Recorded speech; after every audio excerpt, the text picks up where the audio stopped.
we can kind of get going now to our preview of this week's race from Richmond, and kind of putting like I guess an end to what we were just talking about. Though the penalties have now moved the drivers back up as far as where they belong in the standings. So Alex Bowman now has the lead once again.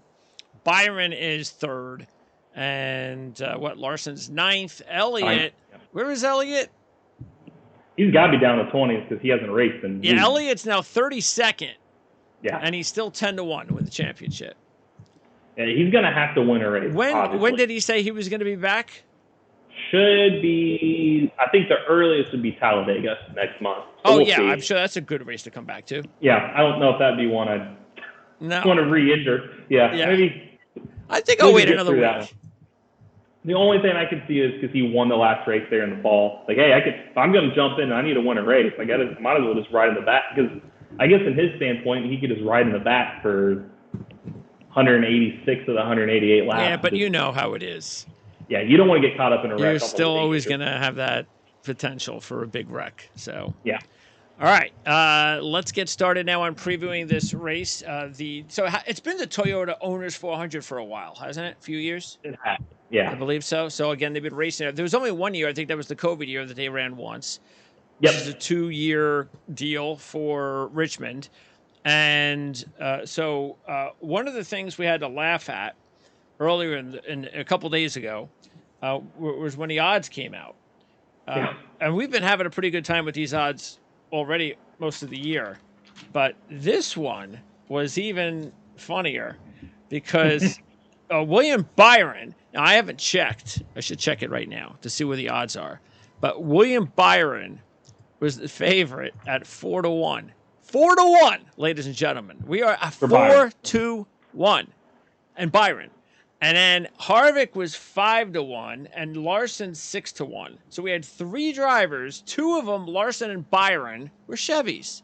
And why is that so strange to have 2 Chevys, not only as favorites, but at 4 and 6-1 at Richmond? It was baffling because Toyota's been the dominant one there. And it's like, I get, hey, Chevy's been good at the start of the season. It's like, but have you seen a race this year? They kind of all up and down. And yes, they've been the best team, and they looked better in Phoenix. However, trends play a factor here. And even if you go last year with the same car, Toyota dominated, and the older veterans won. I'm going to see if the odds are different at Bovada right now. They have to be. Let's see. Yeah, Byron's got 1 top 5. All right. And he's 4-1. All right, so the odds have changed only for Byron. That's it. So now, this is on Bovada. Byron, Larson, and Harvick. Harvick is like a favorite by this much. Larson and Byron are pretty much co-favorites with Harvick for this race. So crazy. What that means is that it's still crazy because statistically, here it is, like statistically. So only Chevy has 1 win in the last 9 at Richmond, 2 wins in the last 14, and 3 in the last 18. And they've had 5 winners since 2009. That's 14 years. 5 winners. Toyota, meanwhile, has won 9 of the last 14. And you're getting good odds with the Toyotas compared to. It's like I don't know what they're looking at. And I know I meant to address. I forgot a comment. We had a commenter last week about Byron. I thought we were getting a little harsh on him. Yes, we did. But I just got to say I wasn't wrong. It doesn't matter about Byron because he finished. Granted, oh, you mean in last week's race?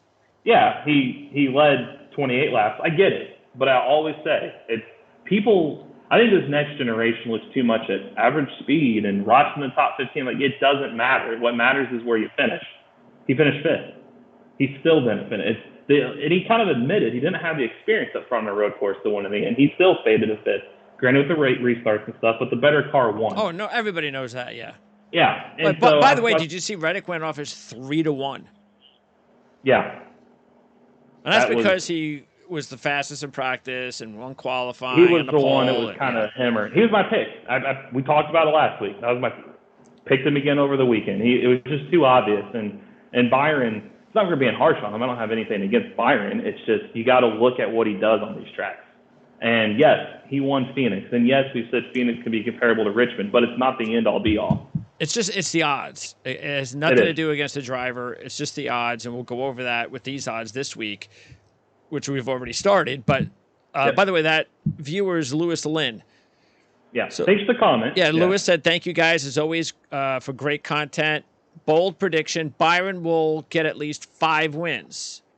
That I could see. I think if he has the type of season, that breakout season that it looks like, so far it looks like he's going to have, 5 wins makes sense. It does. I could see him in the championship 4. I could see him winning the championship. He could. This could be the year. Look at, and we saw it the next gen last year, and so far it's proven this way. You're going to ebb and flow. You're going to be good at the tracks you're good at, and you're probably not going to be necessarily good at the tracks you've been statistically bad at in the past. It's just, we've seen it. Nobody gets real momentum. You're not going to see a bunch of top 5s in a row. It just doesn't happen. And Byron, road courses just weren't his strong suit. And I think it was telling a lot that he ran the Xfinity race last week, is because they want to get him seat time out of road course. That's the reason they did it. And he finished 5th. 5th is a good day. That's a good day. Yeah, that's solid. And then you get into this week, and when we did our odds on Tuesday, which he said he moved to more of a co-favorite, but 4-1 on a driver with one career top 5 there. It's ridiculous. But now again, he's 6-1 at a regular sportsbook, which is still not where he should be. Lewis had another comment. Great content. I think you guys are sleeping on Byron, though. No one thought he would win Vegas, and he did. No one thought he would go back-to-back, but he did. Some people didn't even have him making the playoffs, but he's already a lock. I don't know about being a lock. Well, playoffs, yes, but I don't know why anybody would not have him in the playoffs. Yeah. But I can see why someone might go, I think he'll be a first-round exit or a second stage exit, whatever you want to call them, because of the fact that he hasn't really done much once he's been in the playoffs. But now maybe it will finally work out for Byron. And as you said last week, why shouldn't we think it's possible with Byron? Because of how young he is. Yeah. And how inexperienced. He's still a raw Cup driver when you compare him to a lot of other drivers out there, even around his age. It is. It's a grind. I mean, you hear about MLB seasons, NFL seasons. They're a grind. NBA, 82 games. He's big. I think it's hit him the hard way. He's like we talked about. He started great early in all of his years. He just always tails off. He goes through long droughts. And it's if he cannot do that. That's the thing he's got to do next. Because it's going to happen. Yep. When the time comes, and we'll reference it when it happens this year, when he goes to 3, maybe 4 of just really bad results in a row, that's when we'll be like, all right, remember what we said earlier in the year? Yep. How does he respond? And that's what separates, and I've talked to drivers about this for years. I even did a story about it a few years ago. What separates a champion from just another William Byron's been last year. Well, I'm not saying anything bad about him. I'm just saying is what separates the championship level is every professional athlete will tell you during the course of the season, you're going to hit adversity. It's not roses and glory the whole way through. You hit adversity. What separates a champion from the rest is how they respond. That's what makes you the champ. Look at the NCAA tournament. It's the same game every game. Somebody gets hot. They go in a little lull. The other team comes back. That's basketball in general. Yeah. It's just how it happens. Yeah. That's all racing season. Chase Elliott last year, he rattled out 5 straight top 2s. Then he went in a lull. Then he won again. Then he went in a lull. He still made the championship for it. It's how do you respond? Byron just hasn't responded. So we'll just see. He's going to have it at some point. And you got to look for him at some of these tracks. It's not his fault he's not necessarily good. He's still learning. It's a very good sign that he finished 5th on the road course. It is. It's just it's improvement. That it doesn't merit him being 4-1 to open up the books for this week. It's just this isn't a good track. Well, when I was going over futures, I was first thing I was like, you know what, I'm going to pass, and then I realized, oh, wait a second. No, I actually think that this could be his year. So I'm going to put money on him. If I didn't think myself that I thought that this couldn't be William Byron's year, I would have just passed on him you know what? It's William Byron. He's done this before. But no, I think we all agree that maybe this is finally the year that we thought of a couple of years ago. I mean, we were all thinking a Yep. couple of years ago that this was the Chase Elliott. This was the guy that was going to be there to win a championship real early in his career. But again, that's the other thing, is not everybody wins early in their careers. Everybody has a No. different cycle of when they need to mature or whatever the case may be.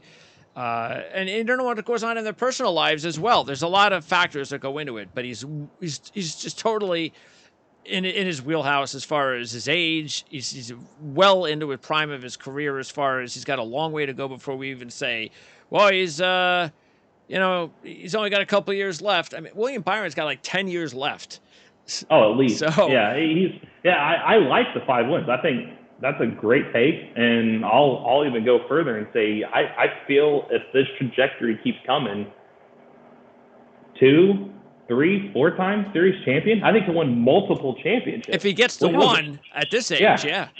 Look at how well he's done in this. People look, oh, he's in his 8th year, or he's in his 7th year. I forget exactly what year he's in. I don't have it right here in front of me, but he didn't start racing until he was like 15. Yeah. He's only been doing this for a decade. Yeah. And so you got to look at, he quickly got to the Cup ranks. He's still learning, and he's got a long runway ahead of him. And he's going to be in this car for a while. So it's, as we said, can you turn the adversity to a positive? That's the only thing holding them back. And we look at the Richmond track itself. Only 2 of the last 9 winners started in the top 5, and no winners from the top row in the last 11 races. Since we haven't had a top row winner, front row winner, since Denny Hamlin won the pole and the race in 2016. That's 7 years ago. That's kind of strange for a short track. Well, this one's different. I had my preview this week. Is now that the way they do the impound, and they do kind of the qualifying and then the impound at any race, you attack the track differently at Richmond. This is why it's a veteran track. This is why last year you saw the veteran track. 41-year-old won, 46-year-old second, and then 41-year-old Truex was fourth. In the summer, it's 46-year-old Harvick won, 41-year-old Hamlin was there. The reason being, it's hard for the younger drivers to know. Qualifying, they qualify great because you push. You go as hard as you can. The racetrack itself is so abrasive, the tires wear so quick. The harder you push, the slower you go. So you got to have the discipline and the patience to know, I'm just going to baby my car. You young guys go right on ahead. You lead. You can pull ahead of me by 15 seconds. But I'm going to catch you in about 20 laps when you're going to come back this way. And that's what tends to happen. That's why Byron led 122 laps last year.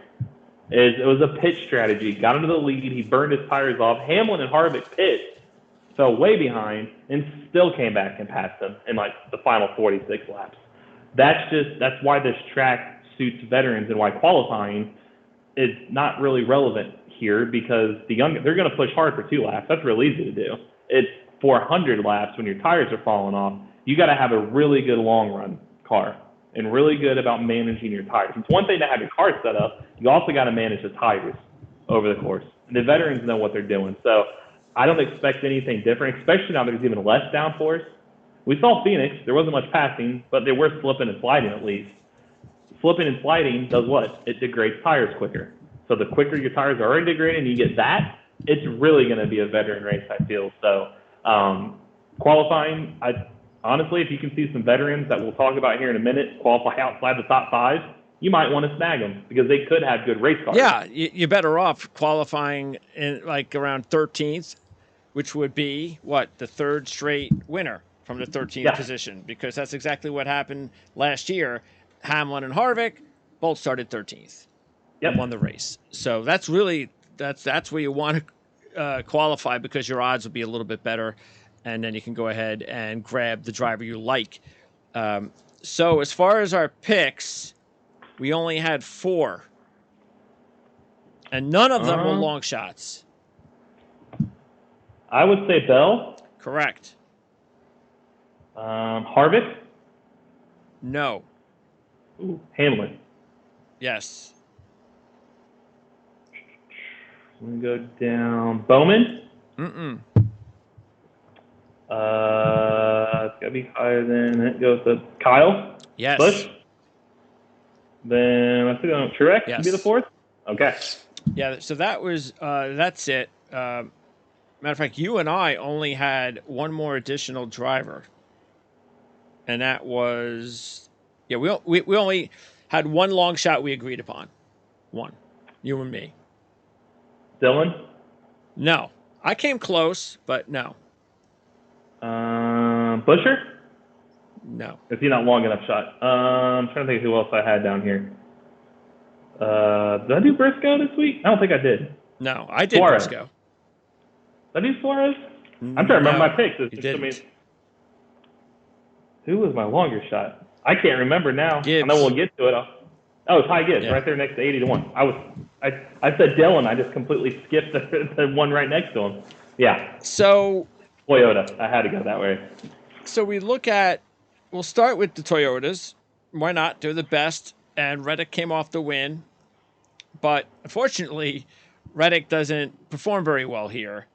No. And because of that, even though you're getting 18-1, which is the only good thing about it, I think there were other drivers right around 18-1 that I would rather go with myself, which is what I did. And as far as Wallace, you can forget him. Even at 50-1. But Reddick is now 15-1 as far as the championship futures. And after that sluggish first three race start, all of a sudden, third, fifth, and a win. So just like that, he's comfortable. See, that's what I was saying early on with Reddick. Why I didn't want to take him early. So I got to wait until he actually starts getting comfortable. And lucky for him, it didn't take him very long. It only took him 3 races. And last week he carried Toyota because we all talked about was his pace last year because of Chevy and he's running up to Toyota, or is he just that good and Toyota has always been that bad? And I think it showed. It doesn't matter what Toyota, he's just that good. Yep. This week, let's see if Toyota can carry him because Toyota's been this good there. Because you look at his stats, the best finish of 11. That's it. In 5 tries, 11, 20, 15, 12, 31st. Well, I mean, what do you think about that? Because we didn't talk about it now, but what do you think about that regarding moving forward? Because that was the thing. You remember, Denny Hamlin, and sure, he didn't race all that well, but that's just one guy. No.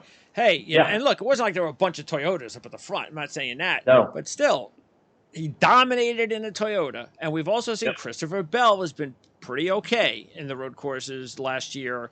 And, of course, we know what happened. He could have had a much better finish if you didn't get involved in the wreck like a lot of other drivers. But anyway, fact is, it's still not where they want to be. But now you can look at, hey, you know what? If he's really good on a road course, which Reddick and Bell are, I'm not going to worry about them at least for the next road course moving forward. Yeah, and I think he showed that Toyota can be good. I remember Hamlin saying that to the lines he runs, his style, when he picks up the throttle, the braking, it's just, Hamlin tried it and he was still 2 seconds off. Reddick just has a knack for it. So I think the Toyota car.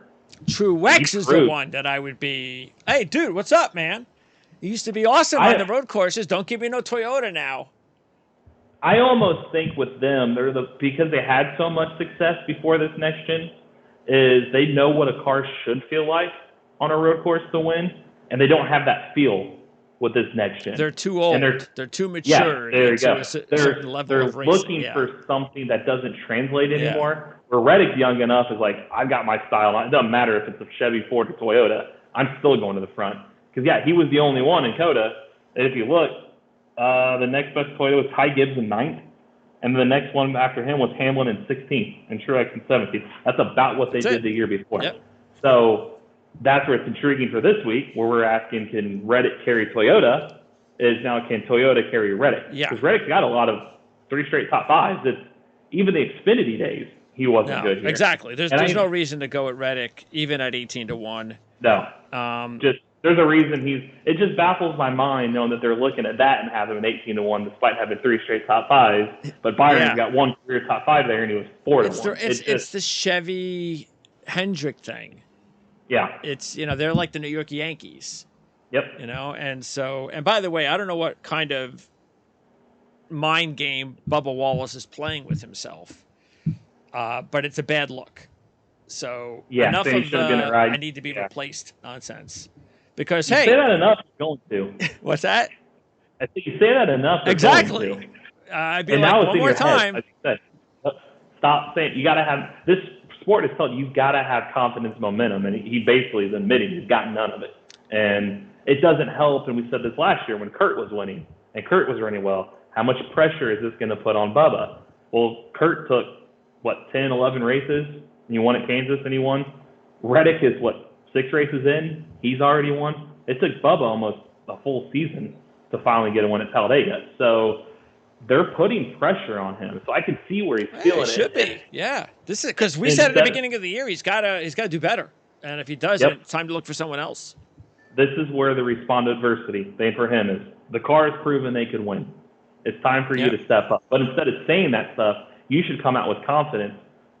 I'm not saying he's Tom Brady. I didn't like Tom Brady as a Colts guy. But the dude knew how to win. If you that's why you never wanted to play Brady or Belichick coming off of a loss. It doesn't matter whether they're playing an undefeated team or not. They were going to come out and beat you. They hated losing that bad. There wasn't no woe is me, pity parties, I should be replaced. They just came out and beat you. Wallace doesn't have that instinct in him yet, and that's what's holding him back. And that's coming to a track like this for him and saying those comments last week, not going to. No. No reason 20. to take him. Get a top 20. He shouldn't even be 50-1. He should be 80-1. It shocked me again. Austin Dillon, which we'll get to, who was Red's teammate, was so good there, and he's 80-1. Yeah, and Bubba's 50-1. No. Yeah. Speaking of more Toyotas and Christopher Bell, so Bell, one of the 3 we all have, and Bell is actually my top pick. So I've invested 30 of my 100 on Bell, and he's at 7-1. So for me, that was the line I was going to draw as far as the odds, because we haven't even talked about Harvick yet at 5-1. So you had Larson and because Bell wasn't that other guy, the other guy was Harvick. That was the 3 top guys. But I just felt Bell was that we'll get into Harvick later, but Bell was that line for me. And then I know he had the bad result, and he's had a couple of bad ones, but things are going well for him. And in this particular racetrack, he has been really good in the Cup Series and absolutely awesome in the Xfinity Series. And you combine those two, and it's like, come on, man. Plus the fact that he's off to a pretty good start. Yes, I'm happy I'm getting 7-1, because if there's a driver that if they would have put at 4-1 being Christopher Bell, I'd be like, well, yeah, I'd still like maybe a little bit better. I don't think any driver nowadays should be 4-1, but I'd be okay. Yeah, I'd be say. Okay. I mean, 3 wins and 4 starts in Xfinity, 120 laps led, 67 laps led, 32 laps led, 238 laps. 457 laps in 5 races. And then you look at Cup, the last 4 finishes, 4th, 3rd, 6th, 2nd. And then you look at the season, 4 top 6s in 6 weeks. He's 7-1. Toyota strength. He's in a Toyota. He was a dirt guy, so he kind of knows how to handle a car with tires being shot out and getting loose in corners. It just adds up to what I feel honestly, I'd put him as a favorite, if not the favorite. And Phoenix, he was 6th. So he should be the favorite. Yeah, 7-1 is a very big bargain for him this week. And then you have, and by the way, we mentioned Gibbs. So I know he's young at 80-1. That's the only reason I put a couple of bucks on him, because we're always going to look for a couple of guys, and Gibbs was one of them. He's only raced twice in Xfinity Series. Both were very good runs, including a win last year. The other race happened in 21. Look, I don't think he's going to win, but I just want to have someone. And again, that's why Dillon was another guy I was thinking about, but I kind of just leaned towards Gibbs because of the Toyota and just the fact that, there could be some, and it's a short track. So, you could get a little bumper. You could get some cars banging it. I think we know how Gibbs' MO is. I think, he can handle that. Yeah, he wrecked teammates to win the Xfinity race there last year. Yeah. And he still led Oh, there you 114 go. That laps. was the race that he did it. Okay. No, that was a different one. That was Oh, that was a Martinsville. different He one. did this in Okay. the He did spring it race. again. All Yeah, he right. did it last spring. He led 114 laps, pushed John Hunter Nemechek out of the way to win in the end. Still did it, Nice. and Okay. he's starting to heat up too. I mean, you look at his finishes on the season. He's got two ninth place finishes. Yeah, he's coming 2 on. weeks in a row. Yeah. That's the other reason. It's like, oh, okay. He's also, so yeah. So. And he's raced the next gen here. He raced last year's summer race when he was filling in for Kurt. Oh, okay. So I don't look at his finish last year as he was only 36. So I don't look at it as like, oh, he's 36. He's gonna no, that's his first Xfinity or Cup race as an Xfinity driver at Richmond. So he's got a start under his belt there. He's won the Xfinity Series that we just talked about. He's in a Toyota. Kyle Busch, I think we would all say when we get to him, he did fairly well in that car. Because you got to take the 54 off. That's the 18 car. It's just a different number. And you look at Kyle, since 2015, he had a top 10 in all but one start. And this guy, who we all know, as we just said, he's not afraid to knock people out of the way. He's 80-1. It's a no-brainer. Yeah, 80-1. So now the other two, again, these are the other two on my list, Hamlin and Truex. I don't know how you can't have them, which is why we all have them. Yep. And same thing, honestly, if I was doing the odds, I probably would have had Bell, Hamlin, Truex, and Harvick. Yep. And I would have put Harvick probably, to tell you the truth, right next to Truex, maybe co-third. That would have been me. But Hamlin, 17 top fives, 4 wins in 32 races, 6th or better in 12 of his last 14, with 2 runner-ups and 2 wins. 4th and 1st, defending champ of the race last year. But keep in mind, only led 5 laps. So he stole the race last year. But that's okay, because still he's earned it with over 2,000 laps led in his career. And Truex, at 11-1, has won 3 of the last 7 races. And he's led 1,237 laps in the last 12 races, which is 103 laps a race in the last 12. 7th and 4th last year in the new car. Led 80 laps in this race last year in the new car. No-brainers at 9 and 11-1. Absolute no-brainers. Yeah, I mean, if you go back to 2016 with Truex, and he had only 3 races since then that he didn't lead a lap at Richmond. And the ones he did, as you said, 80, 193, 198, 121, 163, 186, 109, 107. He knows how to lead laps here. Yeah. And if you take even more downforce off, which is more in his wheelhouse, what he's used to with those cars, when he watch out, and you're getting him for 11-1, and he needs a win. He hasn't won in a while, but he's got to get that, because he has not looked like the driver we all thought he was going to be when the season started. But he's still 11th. Yeah, he's right there. Yeah. And really, since 2018, he's not finished worse than 7th here. And you get him for 11-1. Yep. So that was a no-brainer there. And Hamlin, even look at his laps led. In 2021, it was ironic that he won this race last year, leading 5 laps. Granted, it was pitch strategy.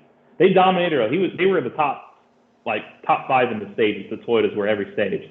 But the reason he didn't lose many laps, he was just sitting there biding his time, saving his tires. They pit towards, 40-some to go, and he ended up winning that way. The year before, he led 207 laps in the spring race and 197 laps in the summer race, and he finished 2nd in both. But it's just funny, the one he leads 5 laps, he wins. Yeah. But that goes to show you, still, the last 5 races, he's led at least 5 laps at Richmond. And he could use a win. And this would be a great spot for it. And you get him at 9-1. So I thought, honestly, if I was to redo this, I'd probably have, you just keep similar odds, Bell 4-1, Hamlin 5-1, probably Harvick 6 or 7-1, and Truex the 9-1, and I'd give Larson and Byron the boot. Those would be the only ones I'd have in single-digit odds. Now we could talk about Chevy, but we're going to start with Kyle.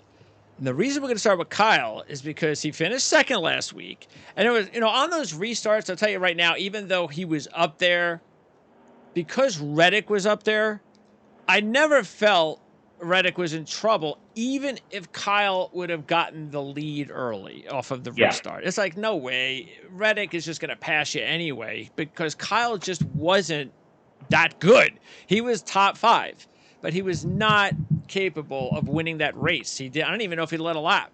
maybe he led a couple. No, okay. Nope, didn't lead lap. Yeah. So he admitted that. He said that even, I think he was asked, if you got the lead, restart, could you have held Reddick? No, No. because he was in a class of his own. Yeah.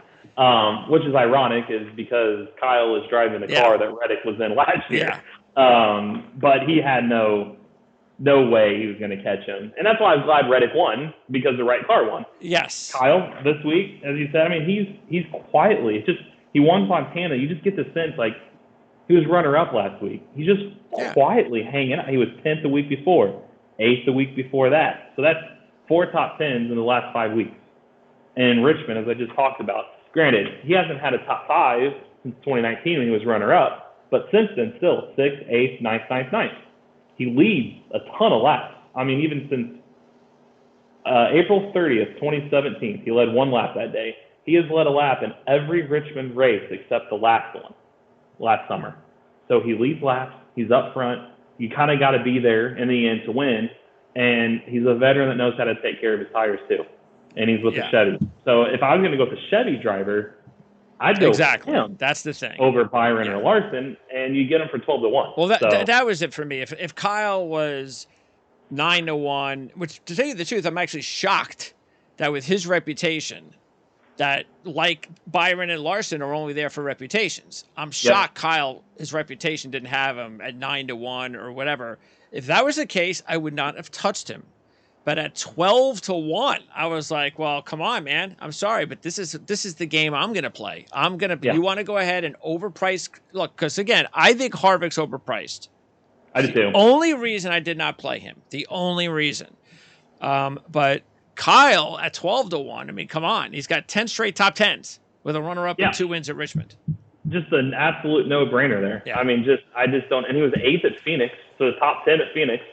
And granted, stats probably show he's going to finish between 8th and 10th, because 8th in Phoenix and 8th, 9th, 9th, 9th, his last finishes there. But as you also talked about, some of these younger guys are going to take themselves out of it. Somebody's got to capitalize. Hamlin did last year, and you give him for 12-1. And plus, I'll segue into his teammate, 80-1. It's not like his teammate's bad there. No. His teammate he was, in 2020, he was a playoff guy. He's surprised there. He was 4th. He's got 7 top 11s in his last 8 at Richmond. He was 10th in this race last year. And you get him at a price of 80-1. Yeah. That's Kyle's teammate. So, the RCR has had good cars there. So Kyle, I don't see him as going backwards being RCR there. No. So, and I think it'll elevate maybe even someone like Austin Dillon to bounce some setup ideas. Yeah, he needs to have a good race, because the only reason I decided at the last second not to take him and take maybe, say, a Chase Briscoe is because we did this before with Dillon. I forget what race it was. Maybe Fontana, Vegas, maybe? I think it was Fontana. Fontana or Vegas, No, well, he did finish 9th there, so I don't know if I remember it was a race. Might have been Vegas. He used to run good there. Yeah, it was where if you're gonna take Dillon, this is the week to take him, and he did nothing. And because of that, I kind of look at the same thing you're looking at. 6 top 12s in his last 8. You mentioned the race in 2020. He finishes 4th, leading 55 laps, which is really the only laps he's ever led at Richmond. And he's also good in the Xfinity Series over his career. So look, I'm limited to $100, so it doesn't mean I'm not going to put a buck on him in my own way. So you have 80-1 was that's why I want his. Yeah, it makes a lot of sense. I just feel like if somebody's going to, we've seen weird guys still win. Austin Dillon the pitch strategy, something you never can happen. know, sure. And with Kyle, the addition of bringing that to your team, he could elevate his program. Yep. So if he did that without Kyle, you talked about with Reddick that car. Yes. And now you're giving him a guy that could give him even more feedback to go up. That's what I felt, which we'll get into later, with Briscoe. Yeah. He's got Harvick. Exactly. And he actually, won Phoenix before. So I was like, you know what? I'll put a couple bucks on Briscoe, who actually raced fairly well on the track last year, even though the results didn't say that. Trackhouse, you got Chastain and Suarez, and they had a little bit of a talking to afterwards. Chastain. Now, last year in August, the last time they raced here, he led 80 laps and did not finish in the top 10, by the way. He does have one top 10 in 8 races there, which is not all that great. but he performed well in the Xfinity Series over his last 4, so that's good. When I decided to put a little bit of money on him, even though he's a Chevy, it's just because of the odds. I felt at 18-1, leading 80 laps in this race last year. Well, okay, I could see this is a track that should make sense for a driver like Chastain. So maybe he just needed a little bit of Cup experience. And I just couldn't pass on him at 18-1 unless he's going to a track where he has had no history in any way, shape, or form. And he did. He was okay in this race last year. Yeah, and the only thing that scared me with him, I almost did at 18. I was like, it's down to him or Bowman, and Bowman's won there. That's the only reason I want him over Chastain. But it's Chastain is sometimes overly aggressive, and that hurts the tires. So that's why the 80 laps didn't translate, because he led early. But he's got to learn. We'll see. He's got to learn. His teammate, not the week for Suarez. Just not a good track for him. He actually might be, if you want someone in the top 20, he might be good, because he's finished in the top 20 10 of 11 times at Richmond. But he's never led a lap, and he's had just 3 top 10s, and not really much success in the Xfinity Series. So, even at 35-1, he's had better racetracks. Yeah, I feel like he should have been farther back to entice me. But, and those two of his 3 top 10s were with Gibbs, who we talked about, Toyota, who was so good. If I was going to take a Chevy, RCR over Trackhouse would be the direction I go with them. The only reason I'm going to talk about Spire is just because Corey LaJoie finished 11th. He just keeps, and I think he was 4 laps down at one point. Sure, on those last 4 cautions, I'm sure. Yeah, get his lucky dog. Yeah, so he's still 18th in points, but hey, you got to give them credit. They're hanging around, and the more he hangs around, the more Ty Dillon's Cup job security. It's going way down. Yeah, it's not looking good for Ty Dillon. No, LaJoie was 4th and 11th. He was 16th at Daytona 500. He's had a top 20 in all but 1 race. That's all you're asking for this. This team has statistically been 30th to 35th. Steal a win on a drafting extra Chevy power in the playoffs, and off you go. So he's never had a top 20 in Richmond.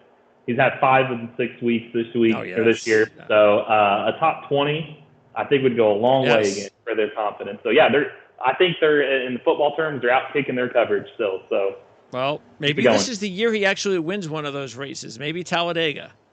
That puts a lot of. It is going to put pressure on him to deliver, because let's be honest, those are the tracks he's going to win at if he's going to. Yep. They're just not in a position to win at these other places. But those are the tracks they obviously shown they could. How old is he? He's late 20s, I think.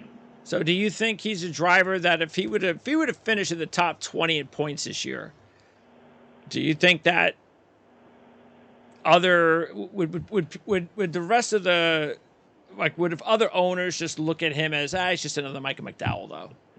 No, I think he's turning some heads. I think this season's helping him. And the most likely destination, I feel, would be perfect for him and them, Stewart-Haas. Okay. They could use. You mean Almirola out? Yep. Put him in. I like it.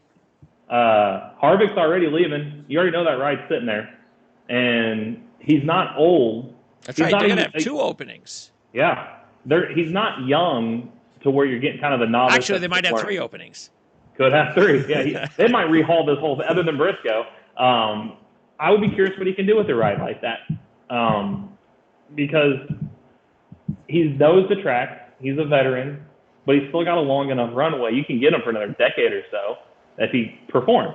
It's a low-risk hire, because if he doesn't pan out, then it's like, hey, we took a shot on the guy. We'll just come get somebody else. But if I was Stewart-Haas and LaJoie, I'd be talking already. Yes, especially if he wins. If he can get that win and go to the playoffs, you would hope that he'd get a shot. Somebody would give him a shot. You'd hope so. He's owed it. There's just not a lot of places other than that. I mean, depending on what Harrison Burton does, the Wood brothers, kind of like Matt Bezinnon. Well, Wallace ain't going to be around much longer the way he's going. Yeah, he should go over to Toyota. But he's an interesting guy. I like him, and he's doing a good job this year. Colleague, definitely not the week. No. I will say this, though, with AJ.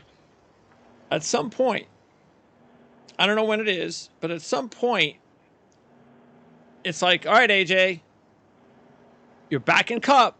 Yep. You did a real good job the last few years in Xfinity Series.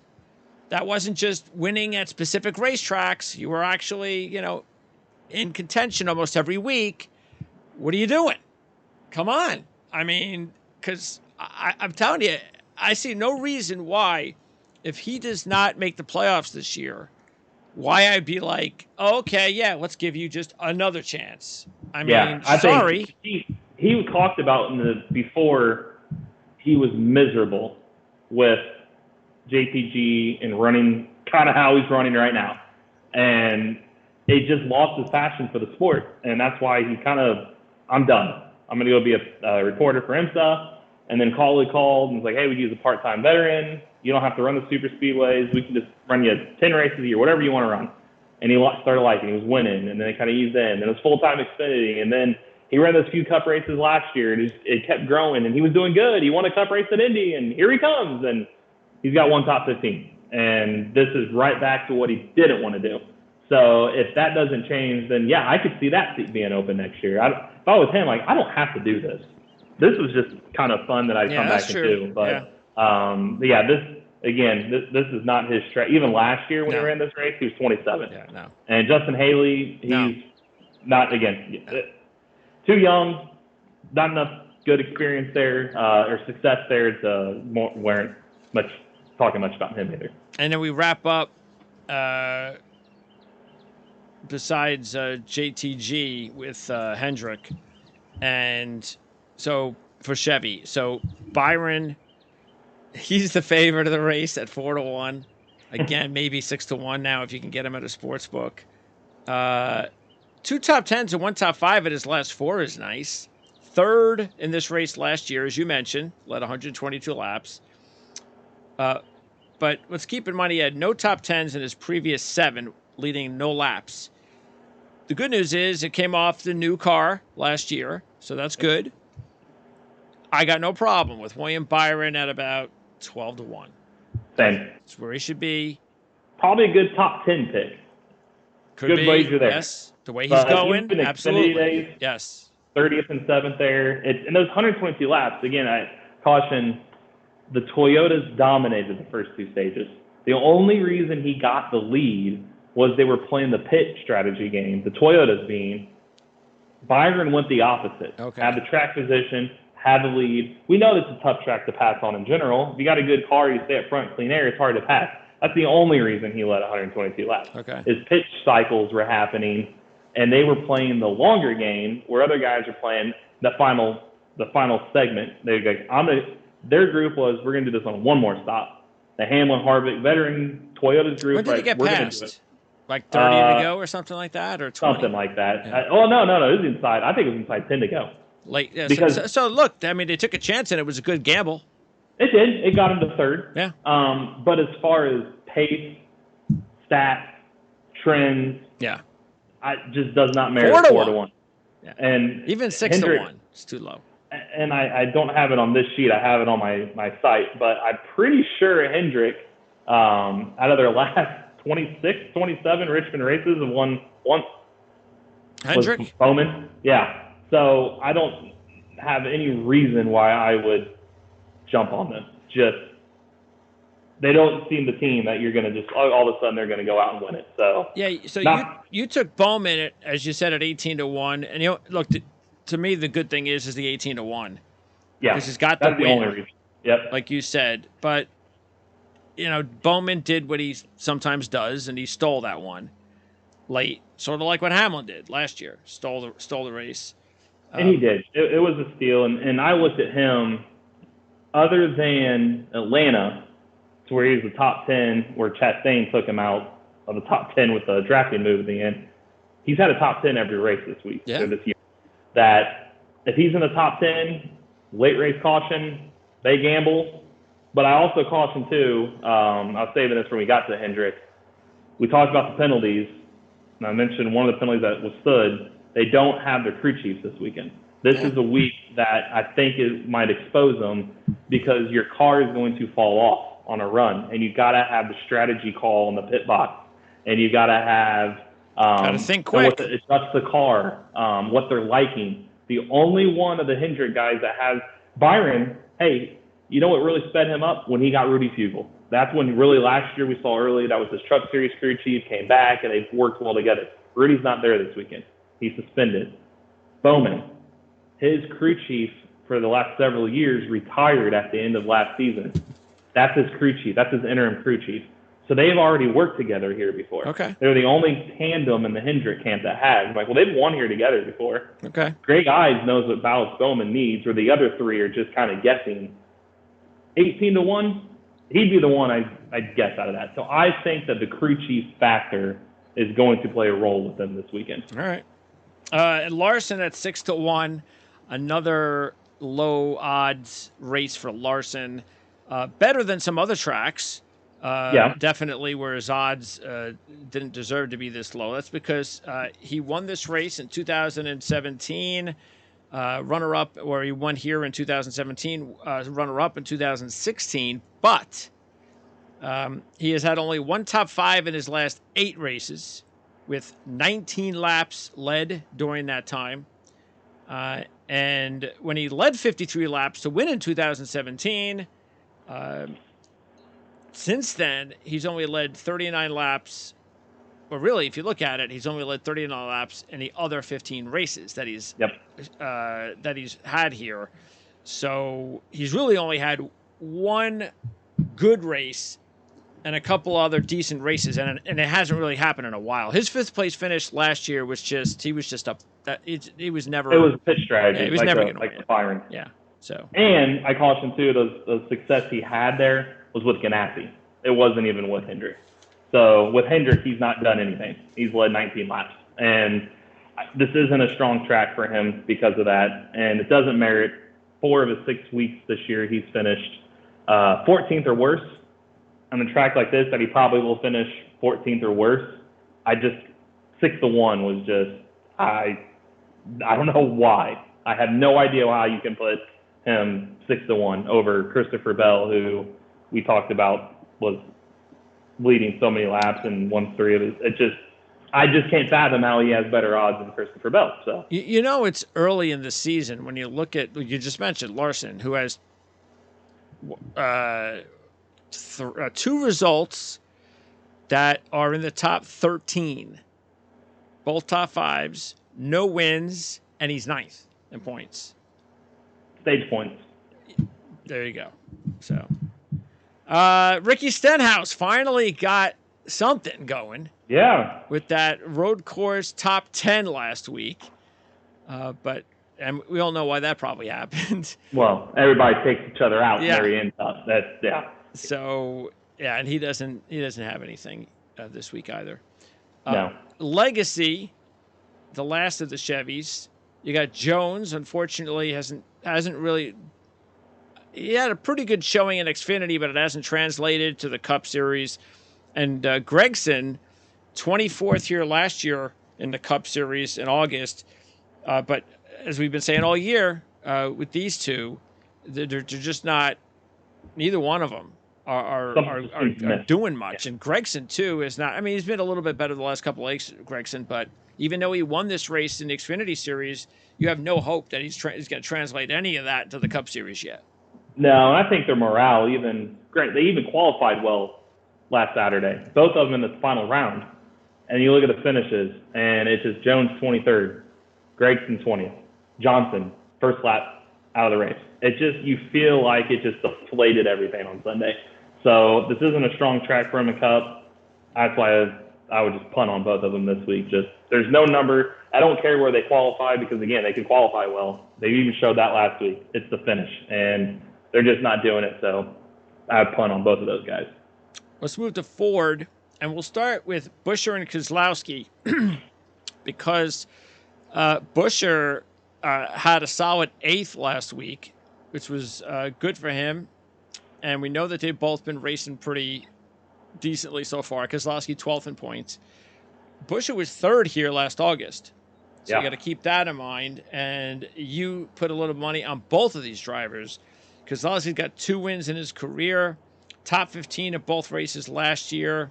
So why did you go with both of these guys? They're good on age tracks. Busher, remember right, even before Keselowski was with Roush, Darlington and Atlanta were really good tracks for him. Richmond's another track that's aged, and you said he was third in the spring or the summer race last year.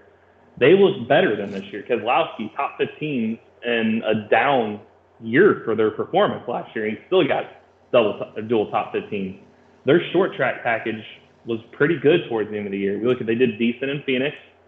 They both dominated Bristol. I'm not saying Bristol's going to translate to this, but at least their short track package did. I think we saw there were some changes with the short track package for Phoenix. Some of the advantages there are not for Ford. Might have gone away a little bit, but it's not like they were bad. And Keselowski was one of the few drivers who actually lead laps for the Ford camp in Phoenix. So I just feel like they're ascending, and this was a good track for him when he was with Penske. I just look at towards the end, they weren't quite a championship threat. I know they made the Final Four in one of those years, but then to come and have finishes on par to what he was with Penske in the end of the years with Penske, and this team's better. Yeah. And you get him for 25 to 28 to 1. I thought, yeah, no brainer. It doesn't hurt for those odds to gamble on them this week. Okay. McDowell 250 to 1. They haven't really been able to get going yet, so nothing to talk about there. Todd Gilliland, by the way, finished 10th last week.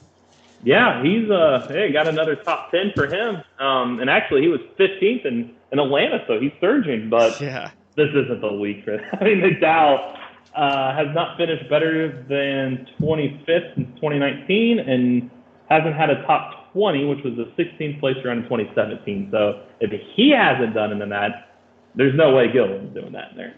Stuart Haas, Kevin Harvick, 5 to 1. I couldn't do it. What was he last year? I don't have it in front of me. He wasn't. Last year in this race, double digits, wasn't he? Kevin Harvick was 20 to 1. Yeah, that's what I thought. All right, and I'm pretty sure didn't we take him? We did. Yeah, so I'm sure we won money on him last year. Yeah. But not at 5 to 1. I'm not going to 5 to 1. I understand a little bit because he's off to a good start. 17 top 5s in 43 races with 4 wins. His average finish is 9.7 in 43 races. When he won last year, he led 55 laps, and he finished second in the other race. So first and second, very impressive. Yep. I can't go 5 to 1 though. 5 to 1 was steep, and because I want to keep getting my wins. That's the only reason I took him. It's like if I don't take him and he wins, then I'm out $100 more. That's the only reason. It's because I built so much of a hole I couldn't gamble by not taking him. That's the only reason. Because 5 to 1 steep. To go from 21 to 5 to 1 was, but it was his finishes. It's the veteran presence. Phoenix. If that caution doesn't come out for Harrison Burton, he probably wins, even the dominating day for Hendrick. Yeah. And also at Phoenix, which is a light track, 20 consecutive top 10 finishes there. So 3 top 10s in the last 5 weeks. Like I can see the 5 to 1 because of that. I'll buy, but it was one of those reluctant. I'm not going to have buyer remorse for this, but I took him. He was the only one. Almirola, just not. He was 8th. He's got 3 top 8s his last 5. So it shows what Haas has, but he also, being 5th in 2018 was his last top 5, and he's only finished better than 5th once there. So this is more of a, especially for his finishes this year too, 21st, 35th, 16th, 33rd, 30th, 30th. It's like, he needs a top 10. He's not going to win. Priest, same deal. Not what we advertised earlier in the year, so he just needs a top 10. Briscoe was intriguing. I see why you took him. One at Phoenix, good at these type of tracks. The 50 to 1 and the fact that, like we said, he's partners now with Kevin Harvick, so that's got to count for something. It does. And you get 7th at Phoenix this past spring, the best result of the season. Him and Harvick would be the 2. Harvick's steep at 5 to 1, but the other 2 outside of Harvick and Briscoe would be tough. Yeah, just looking here, I was the only one that had Harvick last year at 20 to 1, and that was the Federated Auto Parts 400 race in August. Yes, that would have been the August race. And then in the race, the Toyota owners race, Denny Hamlin won that. CJ and I picked Hamlin. No, you and CJ took Hamlin. I had Harvick finishing second. So we've been pretty successful, or at least last year we were successful in this race. And we all hit Chastain. Chastain last year. Yeah. And then this year we all hit with Reddick. So, Yeah. all right, moving on. The last group, Penske. And the reason I put money on these two is because of the odds at 16-1. I was going to go with just Logano. The reason I went with Blaney and Logano is because Blaney, I'm looking at this as he's starting to learn now finally to race at Richmond. He has finished 11th or better in his last 4. He led 128 laps from the pole last year, both top 10s. So I think that's going to bode well for him experience-wise. And he's 16-1. He's not usually 16-1. No. And Logano was not usually 16-1 either. I thought this was a bargain considering he led 222 laps in August when he finished 6th. And he's got 10 top 5s in his last 17 with 2 runner-ups and 2 wins, including all 651 of his laps led during that span. So because of those odds, and I also threw a buck on Cindric at 100-1 because he's gotten better each race in the Cup Series. He has 4 top 5s, 2 runner-ups, and 7 Xfinity Series races. I figured, yeah, why not? I'll go across the board with Penske this week, but not to make money, just to kind of get it back, pretty much. Yeah, that's exactly what you'd have to do with. I mean, Cindric was eye-telling at 100-1. That for a Penske guy at 100-1, that just seems a little disrespectful to him, having with Eric Jones and Allmendinger. Granted, and he said he was 12th in the summer race, so he was getting better. The only thing that concerned me about the Penske guys were because of Richmond and Phoenix, for both of them, kind of corresponded well. So Logano, as you said, did. They did not do very well at Phoenix in March. Well, there was. We had the changes in Phoenix. Are there any changes at Richmond? Same package. Same package? Yeah. So that was the only concern. But they're still bar. I mean, 16-1 and 100-1. They're good guys to win your money back. That's all you're doing with them. You're not betting on them to break the bank. No. You're just betting on that if you they do still that with win. Bell or Harvick. Exactly. Those are the guys you just win money back. So yeah, they're positioned well. It's just as baffling where the Hendrick guys weren't. But those two are positioned very well. All right, and then Burton is just not doing nothing so far. No. So you got to wait and see if he actually makes it gives us a reason to actually even put some long shot money on him. All right, so who would be your top 3 picks? You would have Harvick 1, right? I'm going to say for the win, Bell. I feel good for him. Bell, okay. Harvick, Hamlin. Yeah. Yeah, pretty much. I go Bell, Hamlin, and Truex. Those would be the 3. And for my top sleeper, I've got to go Gibbs. I think this Gibbs. 80-1 for a sleeper. That's got to be the guy, I feel like. All right, cool. All right, so what is it, Martinsville next week?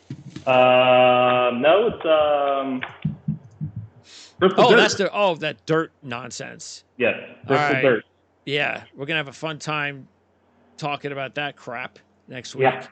And then Martinsville, and then Talladega. Yep. Don't forget we have our live show. Yeah, we're plugging right away now. Now we just got to get through these next few weeks, and then it's really going to start ramping up. The only thing we have to decide on with the live show is whether or not the reaction show is that because if we actually do it live, then we can't show anything. Oh, that's true. Yeah, you can't show during. So basically, you would have to be watching the race, and again, keeping in mind it's only we're gonna have to come to the decision on when to start broadcasting it because we're not going to be broadcasting the entire race.